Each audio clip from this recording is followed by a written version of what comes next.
Okay, so time to get rolling again here. We left off at the first hour. We looked at adding fractions and finding common denominators with our least common multiples. We're going to take a little bit of a step up this now, and we're still going to keep adding for a moment, but we're going to look at something like this.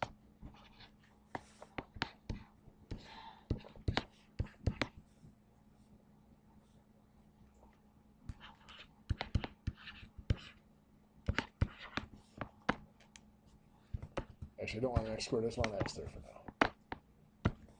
So, now you'll notice at this point, the denominators, the 4 and the 12, are still just numbers. So finding a common denominator isn't going to change. With 4 and 12, what's our common denominator going to be? 12. Very good. So what do we have to do to the 4 to turn it into a 12? Times 3. So 3x is also multiplied by 3 to make 9x. Great. What do we do to the 12 to turn it into a 12? Nothing. So the 5x does not change. Or times 1 if you wanted to. That would work. So now we have 9x and 5x makes 14x over 12. Well, first of all, it is improper. 14 is bigger than 12. But, well, I shouldn't say it's not improper. 14 is bigger than 12, but we don't know if it's improper. X could be 0.5. We don't know what x is, so we don't know for sure whether it's improper or not. But we can reduce this yet, because both 14x and 12 can be divided by 2. Gives us 7x over 6.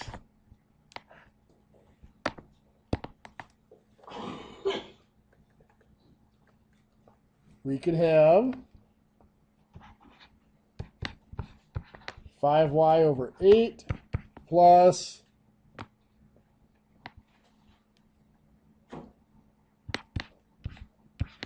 y over 6.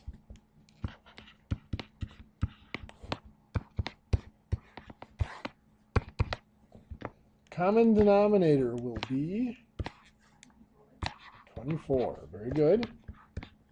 What do we do to 8 to turn it into a 24? Times 3. So 5y is also multiplied by 3 to get 15y. Good. What do we do to a 6 to turn it into a 24? Multiply by 4 times 4. So the y is also multiplied by 4 to get 4y. And now we add 15y plus 4y is 19y over 24. Beautiful. It's not that hard. Good. So, you guys should know better by now. Sorry.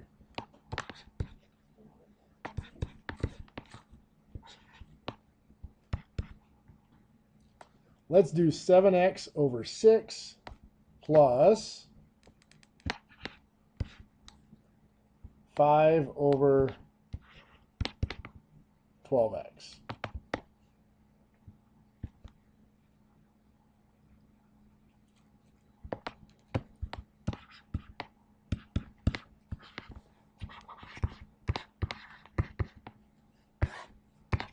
We need to find the least common multiple, or least common denominator. 6 and 12x. The number is going to be 12 and the variable x. I'm going to pause there. Between the 6 and the 12, does everybody see that 12 is the least common denominator? Okay. Well, then we still have to go back for this. Since there's a variable there, 12x, it's the lowest power, which is just x to the 1, so just x. So these are both going to be 12x.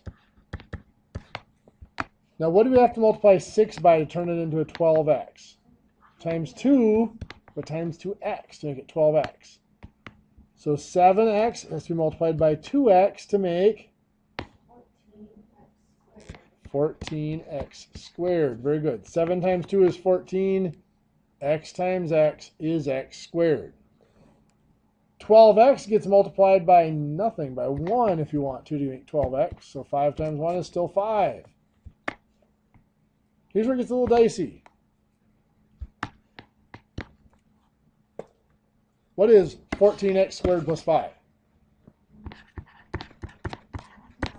14x squared plus 5 over 12x. We cannot combine those because they have different names. One's an x squared and the other one's just 1s. So that is as simple as we can make it, is 14x squared plus 5 all over 12x.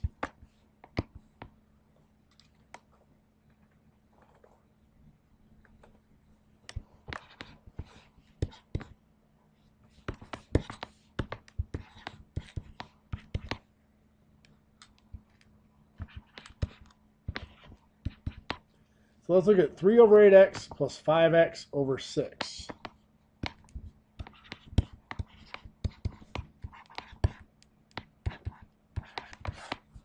So between 8 and 6, the common denominator is 24. Then we have to have the x in there.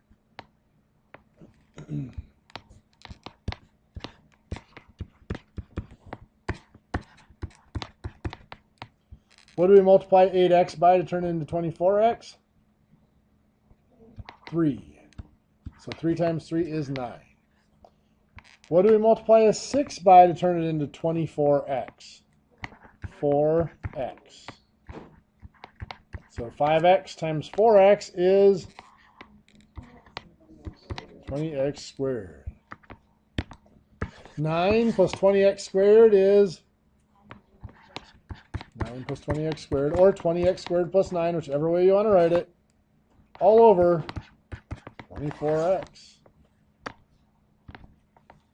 What you think? Easy? Cool.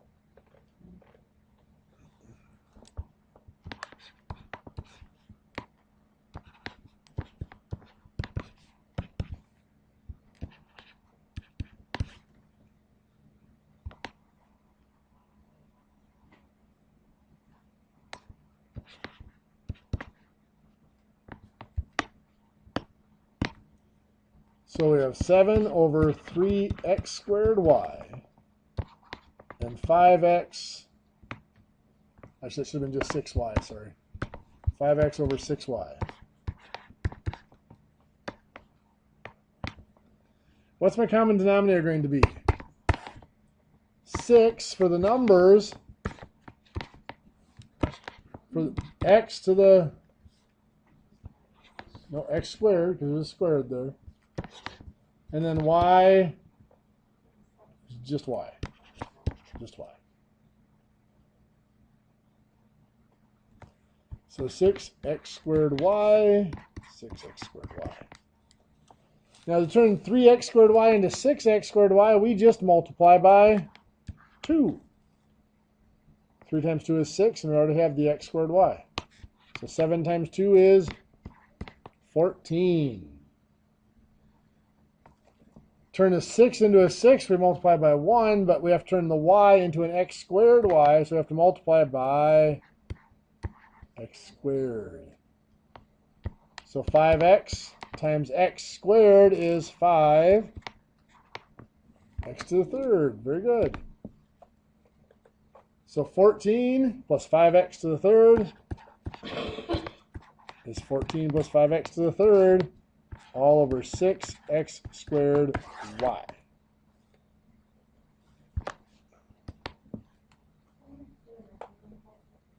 What's that? Another one of those? Sure.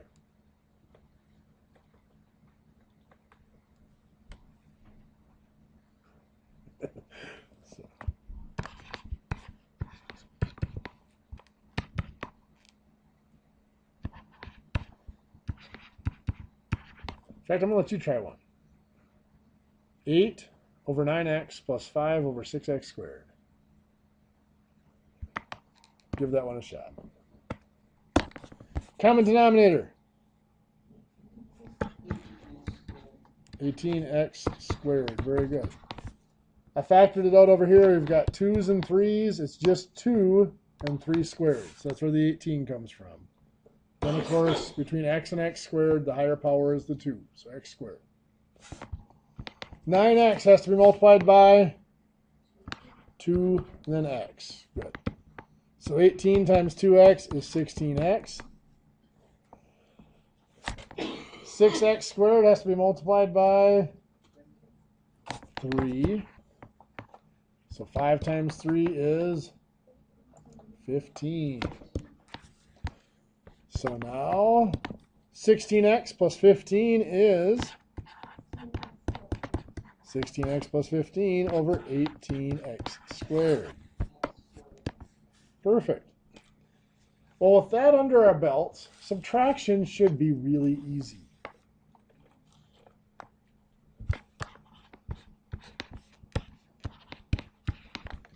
5/6 minus 3/8. Well, it's all numbers, so it looks really easy at this point, right?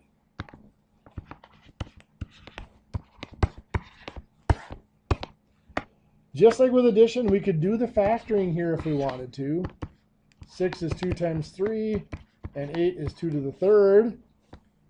So our common denominator is going to be what? 24. What's this number going to become?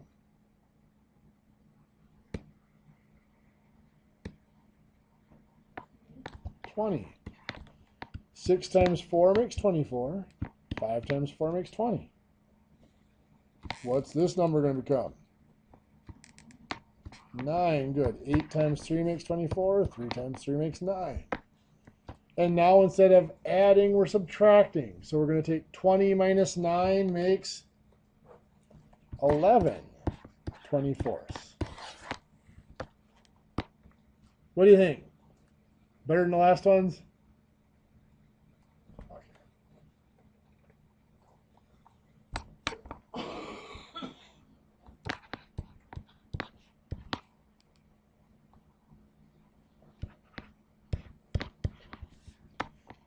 So 3/4 minus 5/12.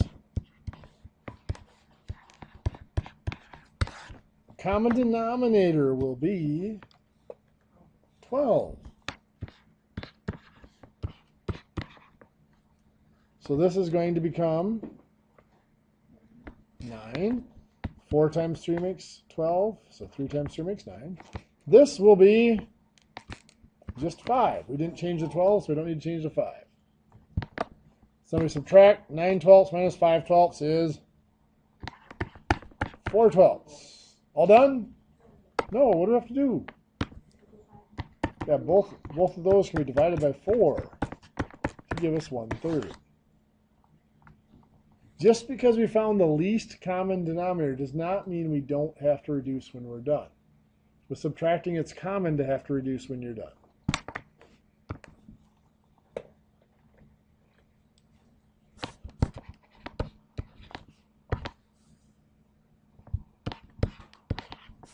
I'm going to have you try that one on your own. 5/8 minus 1/6.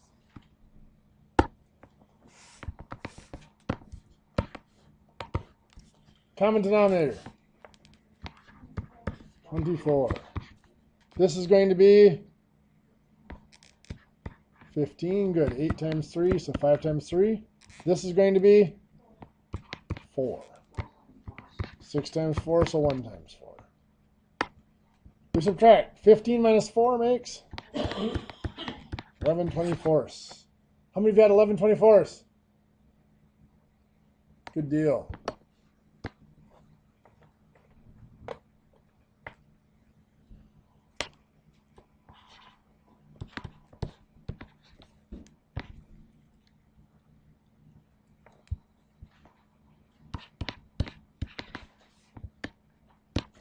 So for this one,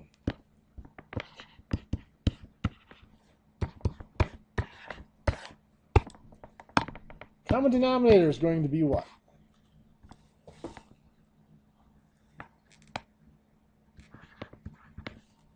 Well, it's still just 3 and 8, right? There's no variables in the denominators, so 3 and 8 have a common denominator of 24. 3 was multiplied by 8 to make 24. So 2x times 8 is 16x. What do we do to the 8 to make a 24?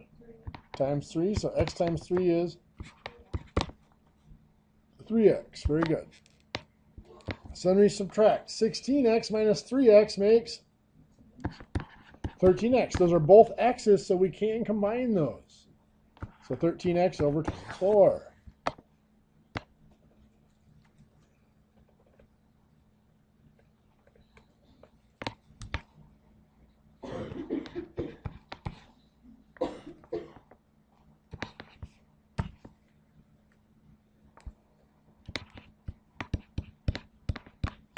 I'm going to try this one in your notes.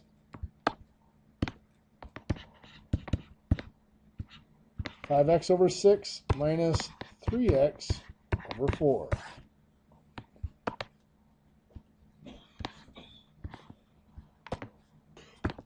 Common denominator, 12. This is going to be 10x. This is going to be 9x. Subtracting 10x minus 9x is 1x, or just x, over 12. You okay? Need some water or something? What's that? It's not wrong if you put 1x over 12. My math lab may count it as wrong, and if it does that, let me know and I will change it for you. It's just kind of, it's considered bad grammar, really, is all it is. Kind of like if you put your variables, you're supposed to have your variables in alphabetical order. Same type of thing. If my math lab marks that wrong, tell me and I'll change it because it's still technically correct. It's just poor grammar. Well, let's look at multiply. Let's take 1/4 times 2/5. When we multiply anything, like when we had 3 inches times 5 inches, we multiplied the counts, 3 times 5, which is 15, then also multiplied the names. Inches times inches is inches squared. We did not need the same name to multiply, though. We could do 2 feet times 7 pounds. And we multiplied the counts. 2 times 7 is 14. Feet times pounds is foot pounds. We're just going to combine the names. When we multiply, we combine counts. So with fractions, that means we're going to combine the numerators. 1 times 2 is 2. Then we also combine the names. So in fractions, that means we combine the denominators. 4 times 5 is 20. Now we look at that, we can see we can divide both by 2 to get 1/10. So 1/4 times 2/5 is 1/10. Now some of you may be looking at this over here and asking yourself, why didn't he cross cancel, or sometimes called cross multiply? Others might be sitting there right now wondering, what's cross canceling? Well, if you look at this, it's going to become 1 times 2 over 4 times 5. And you might see that the 2 and the 4 can both be divided by 2. It was 1 and 2. So if we did that before we multiplied, reduce the 2 and the 4 by 2 to give me 1 and 2. Then when we multiply, it's 1 times 1 is 1. 2 times 5 is 10. We've reduced before we multiplied. Now in a problem like this, it takes about the same amount of effort to reduce it before as it does after. But there are problems where it is a significant difference. For example, you might have, what do I do here? 24 25ths times 35 36. We could go ahead and just multiply across. 24 times 35 is 840. 25 times 36 is 900. And then we could reduce that. But to me, it's a lot simpler to look at this and say, hey, 25 and 35 can both be divided by 5 to give me 5 and 7. 24 and 36 can both be divided by 2. Give me 12 and 18. They can still be divided by 2 to give me 6 and 9. They can still be divided by 3 to give me 2 and 3. And now they can no longer be divided by anything else. So 2 times 7 is 14. 5 times 3 is 15. It's 14/15. If we'd have multiplied it out, 840 over 900 would also reduce to 14/15. It's just a little bit more work to do it that way. Both of those can be divided by 60.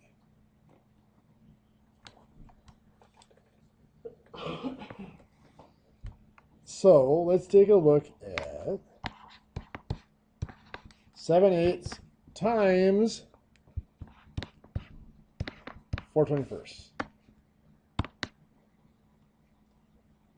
I want you in your notes to do the cross canceling and multiply those out.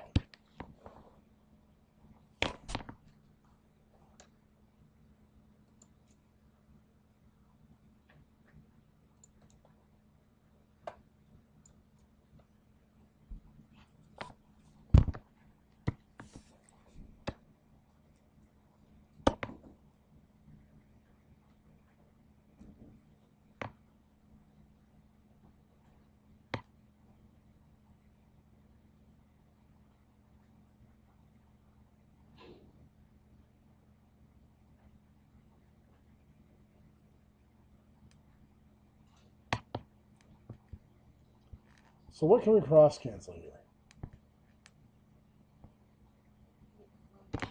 8 and 4 can both be divided by 4 to give me 1 and 2. Anything else?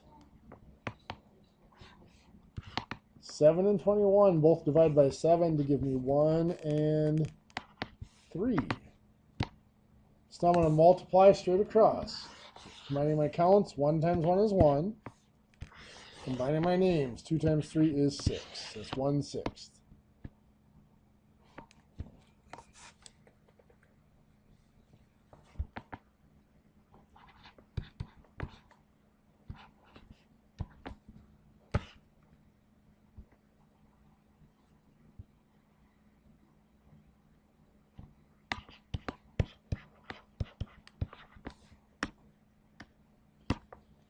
So how about this one?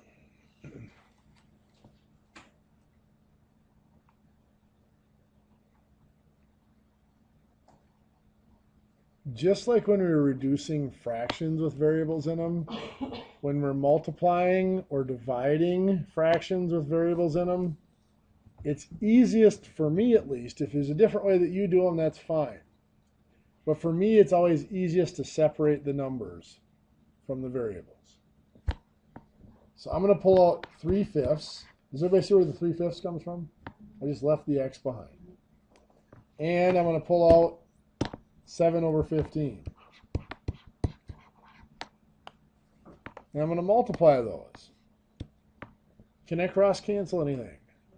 Yes. 3 and 15 can both be divided by 3 to make 1 and 5. So now we have 1 times 7 is 7. 5 times 5 is 25.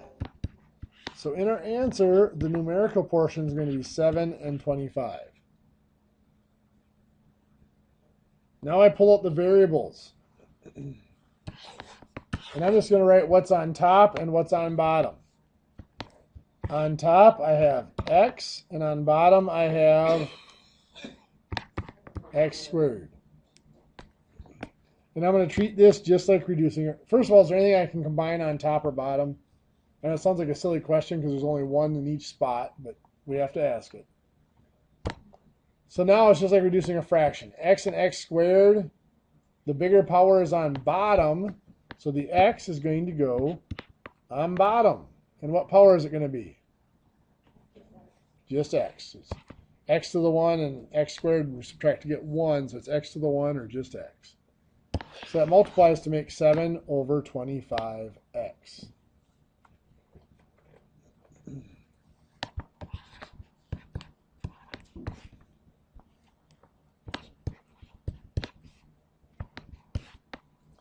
So So 8x to the third over 15y times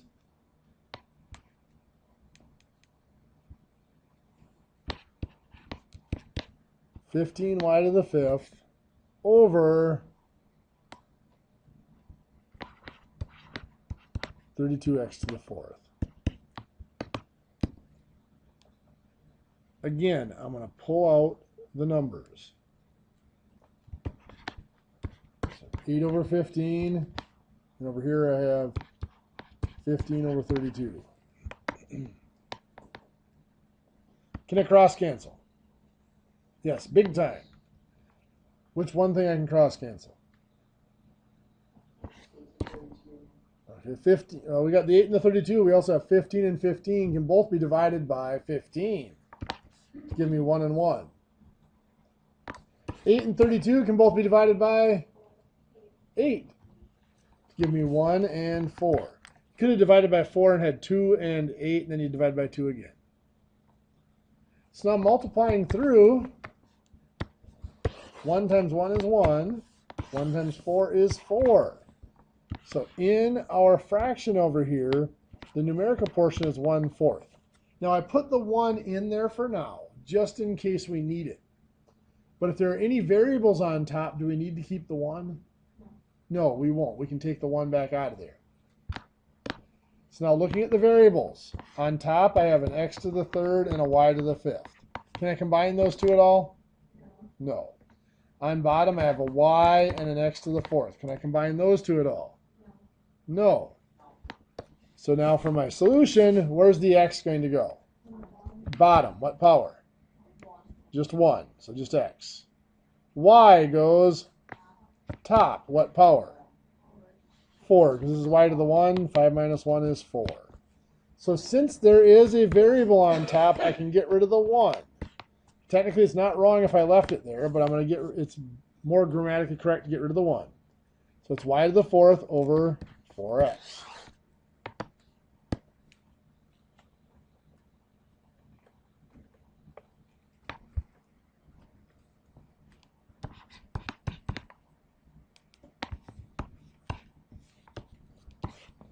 So I might have 7 over 8x to the fourth times 12x squared. How do I multiply a fraction by a whole number? The whole number becomes a fraction by just going over 1. Yes, that is 12x squared over 1. Now I'm going to pull out the numbers. So I have 7 over 8 and 12 over 1. Now what? Cross cancel the 8 and 12. Both be divided by 4 to give me 2 and 3. And then 7 times 3 is 21. 2 times 1 is 2. Do I change that into 10 and 1/2? No, I don't.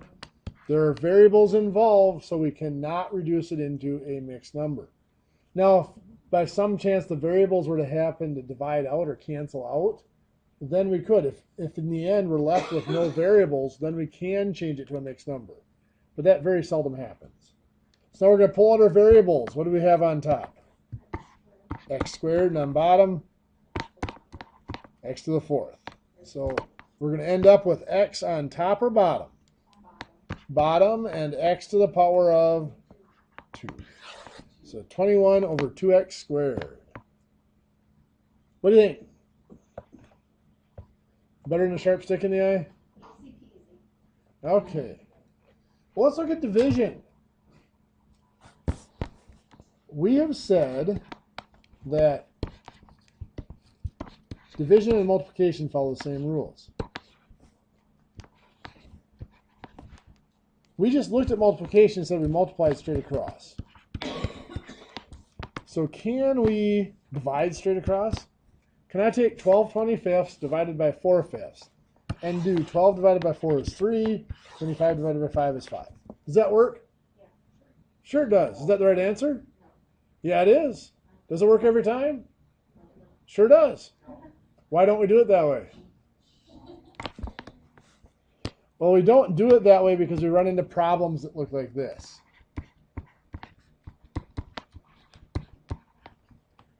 Three-fourths divided by 2/3. Well, 3 divided by 2 is 1.5, or 1.5. And 4 divided by 3 is 1 1/3, or 1.33333333. It just doesn't divide out that neatly, does it? What have we been taught to do when we see something like this? Run? Well, the 3/4 doesn't change. We take the number we're dividing by, divided by 2/3, we find its reciprocal. It becomes 3/2. Reciprocal means just flip it over. And then we multiply. So when we're dividing, we multiply by a reciprocal. Now, some of you may have also been taught something called the Zigzag Method. We go 3 times 3 is 9, 4 times 2 is 8. It's a gimmick, and it causes a lot of mistakes. So if nobody in here was ever taught that, I'd be happy. And I'll never mention it again because I don't like it much. I'm impartial, that's okay. So anyway, once we've turned this into a reciprocal, we're multiplying by 3/2 now instead of dividing by 2/3. Now we do just multiply. 3 times 3 is 9. 4 times 2 is 8. So 9/8, or 1 1/8. Why do we multiply by a reciprocal? Why does that work? Well, we've always been told because it does, right? It just does. That's the way it is. Believe it or not, that came from this. Let me show you how. You don't need to write this down because I'm never going to ask you to change how you divide. This is just a little bit of math history right now. Years ago, if we did 3/4 divided by 2/3, we would have looked at the fraction we're dividing by, the 2/3. We would have multiplied numerator times denominator. 2 times 3 is 6. And we would use that to rename our first fraction. So 3/4 is going to be renamed by multiplying by 6 on top and bottom. What's 3 times 6? 18. What's 4 times 6? 24. And then we continue with our division. What's 18 divided by 2? 9. What's 24 divided by 3? 8. So 9/8, or 1 1/8. How on earth did we get from this to multiplying by a reciprocal? Well, at some point, somebody looked at this and they saw that we had 3/4 times 6/6 divided by 3/2. No, divided by 2/3.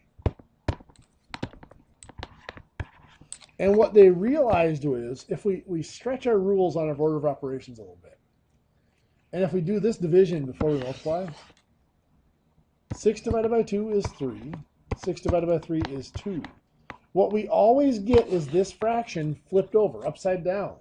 So they gave it a name. They called it reciprocal. And what's left now is multiplication. So multiplying by a reciprocal is just a shortcut of this longer process. We're just taking out a bunch of steps. Unfortunately, when we take out a bunch of steps, we lose the whole meaning behind how we actually do divide. So division actually is dividing straight across the fractions like this. But again, for our purposes, we're going to go ahead and keep multiplying by reciprocal because that's what we were taught. And it is a lot easier and quicker and simpler. So let's look at 4/5 divided by 2/9.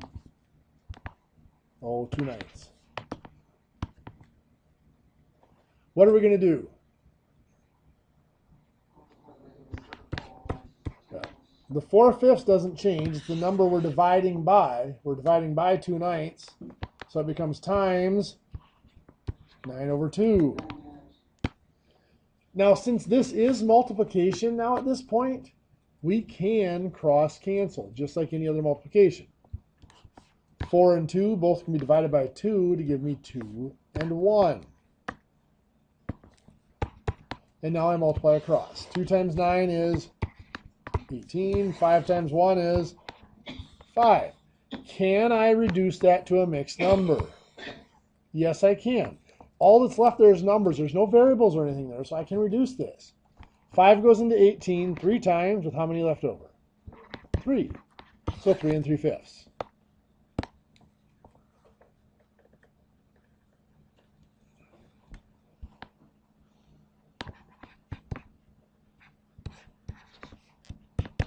You knew it was coming.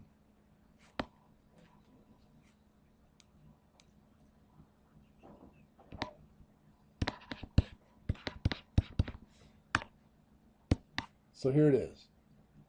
5x over 8 divided by 3 over 4x. Can I cross cancel the x's? Why not? Why can't I? Because right now this is division. I cannot cross cancel with division. I can only cross cancel with multiplication. So the 5x over 8 is not going to change, but we're going to multiply by the reciprocal of 3 over 4x, which is 4x over 3.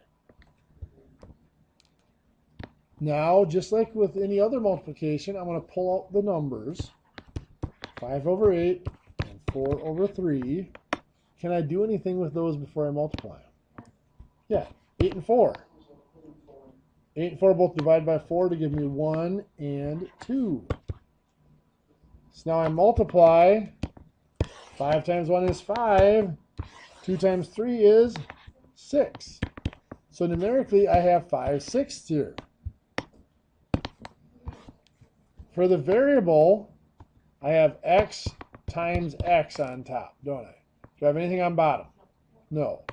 So all I'm going to do is combine x times x, which is x squared, and that'll stay on top.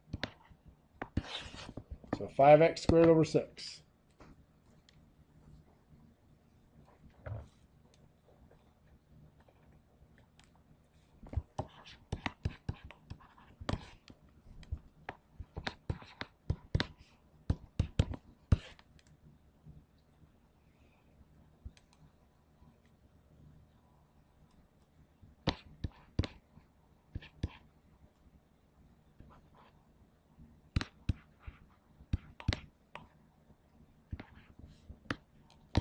I want you to try this one in your notes quick. See how you come out.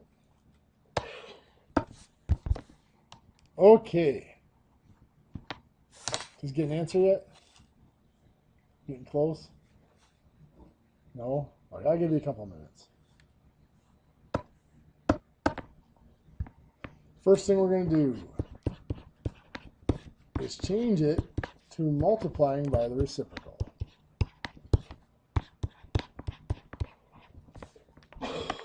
And now this is just a multiplication problem. So I'm going to pull up the numbers. 7 over 12 times 15 over 14. What am I going to do from there? I'm going to cross cancel. 7 and 14 make 1 and 2. 12 and 15 make.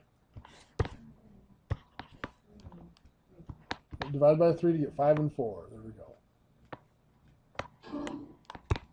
So now 1 times 5 is 5. 4 times 2 is 8.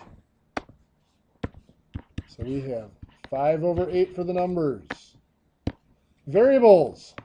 On top we have x to the third times y to the third.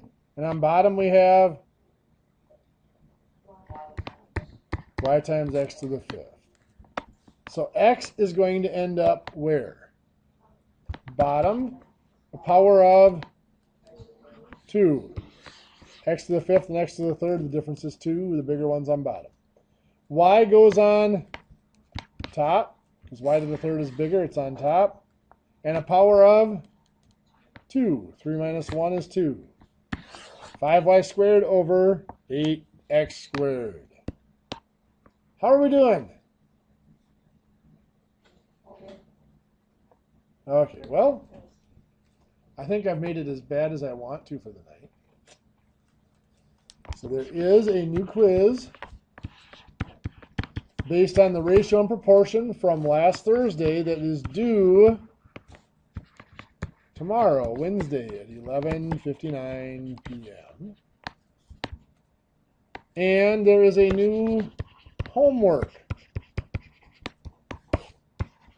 that is due Thursday at the beginning of class.